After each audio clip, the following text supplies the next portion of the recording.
नमस्कार विद्यार्थी मित्रांनो, सर्वप्रथम स्पर्धा परीक्षा राज्यशास्त्री या युट्यूब चॅनलमध्ये आपलं सर्वांचं स्वागत आहे। आज आपण स्पर्धा परीक्षा आणि इतर परीक्षा यामध्ये आपलं कौशल्य जे आहे ते कौशल्य वाढवण्यासाठी जे प्रयत्न करावे लागतात त्या प्रयत्नाच्या संदर्भात माहिती घेणार आहोत, तीही क्षमता या घटकाच्या माध्यमातून। आपण असं पाहतो की आपण एखादा विषय हाती घेतो, वाचनाला सुरुवात करतो, परंतु काही वेळानंतर आपल्याला त्या गोष्टीचा कंटाळा येतो। तो का येतो, तो कशामुळे दूर होईल, या प्रश्नांची उत्तरे आपल्याला माहीत नसतात।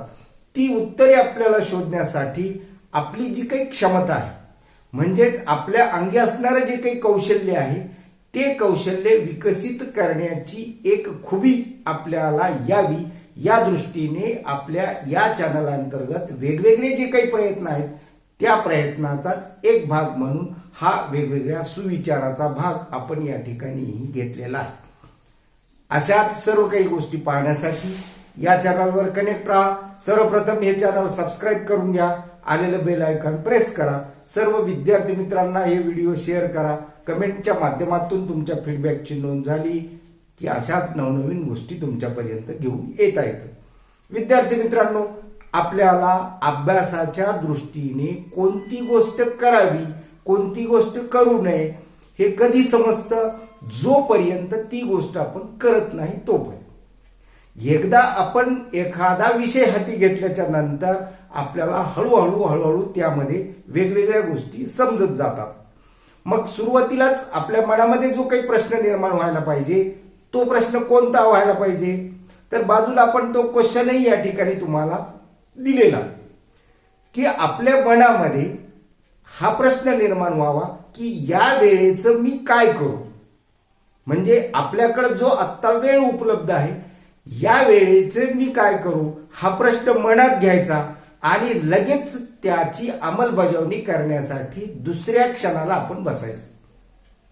मग जो विचार आपल्या मनामध्ये आलेला आहे त्या विचाराच्या अनुषंगाने ती कृती जर होत गेली तर निश्चित आपल्याला त्या कृतीचा जो प्रत्यय आहे तो येणाऱ्या परीक्षेमध्ये निश्चित येतो।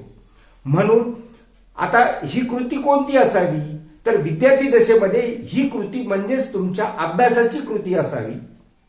कारण स्पर्धा परीक्षा, विद्यापीठाच्या परीक्षा या तुम्हाला विशिष्ट वेळेत विशिष्ट वयामध्येच द्याव्या लागतात। त्यासाठी त्या वयाचा सदुपयोग तुम्हाला करता आला पाहिजे आणि तो सदुपयोग करण्यासाठीच तुमची जी काही क्षमता आहे ती क्षमता तुम्हाला वाढवता आली पाहिजे। आता ही क्षमता कोणत्या कशा पद्धतीने वाढेल यासाठीचा हा एक जो काही विचार आपण या ठिकाणी दिलेला आहे तो अतिशय कमी शब्दात थोडक्यात चांगल्या पद्धतीने तुमच्यापर्यंत तुम्ही लक्षात ठेवायला पाहिजे की कोणतेही एखादे कौशल्य असेच येत नाही। कोणतेही कौशल्य आपल्याला असंच येत नाही।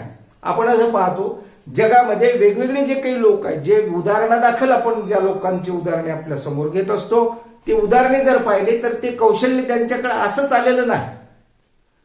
त्यांनी त्यासाठी विशिष्ट अशा पद्धतीची मेहनत घेतलेली आहे। त्यामध्ये त्यांनी जास्तीत जास्त सवय केल्याने ते प्राप्त होते। म्हणजेच त्यांची जी काही सवय आहे ती सवय त्यांनी जास्त केली, त्यांनी जे काही प्रयत्न केले त्या प्रयत्नाच्या माध्यमातून त्यांच्याकडे ते कौशल्य आलेलं आहे, हे लक्षात घ्यायला पाहिजे। आणि तुमची जी काही क्षमता आहे तुमची क्षमता त्याच वेळेस वाढणार आहे ज्या वेळेस तुम्ही एखाद्या कौशल्याच्या संदर्भात तुम्ही जास्तीत जास्त त्या गोष्टीची सवय करत जाताल। आणि ही सवय होणे, या सवयीचा भाग तयार करणे आणि त्या माध्यमातून पुढे जाणे हे स्पर्धा परीक्षेसाठी अपेक्षित असते। तुमचा दृष्टिकोन त्या माध्यमातून तयार होतो। जसं तुमचं वाचन वाढत जाईल, लेखनाचं जे काही तुमचं कौशल्य आहे ते वाढत जाईल, तसतशी तुमच्या बौद्धिक क्षमतेची सुद्धा वाढ होते आणि ती वाढ होण्यासाठीच आपल्याला प्रयत्न करायचे आहे। या प्रयत्नासाठीच आपण या चॅनलवर अशाच सगळं वेगवेगळ्या गोष्टींचा भार तुमच्यावर देत असतो जो की तुम्ही कंटिन्युअसली अभ्यासणं अपेक्षित आहे। आणि जर तो अभ्यासला तर निश्चित आपल्याला येणाऱ्या कालखंडामध्ये अशाच विचाराच्या माध्यमातून चांगल्या चांगल्या गोष्टींच्या माध्यमातून पुढे जाण्यासाठीची प्रेरणा मिळणार आहे. ती प्रेरणा तुमच्यासाठी अतिशय महत्वाची ठरणार आहे. आणि म्हणून आपण आजच्या या घटकामध्ये क्षमता वृद्धीसाठी म्हणजेच तुमचं जे काही कौशल्य आहे ते कौशल्य विकसित करणे किती आवश्यक आहे हा भाग या ठिकाणी थोडक्यात कमीत कमी शब्दामध्ये घेण्याचा प्रयत्न केलेला आहे. आणि तो विचार तुम्हाला निश्चितपणे समजून आलेला असेल. अशाच नवनवीन गोष्टीसाठी जाता जाता हे चॅनल लाईकचं बटन जर तुम्ही दाबलं तर निश्चित ती प्रेरणा सुद्धा मला मिळत जाते. आजच्या या व्हिडिओचा एवढा संदेश पुरे आहे. धन्यवाद.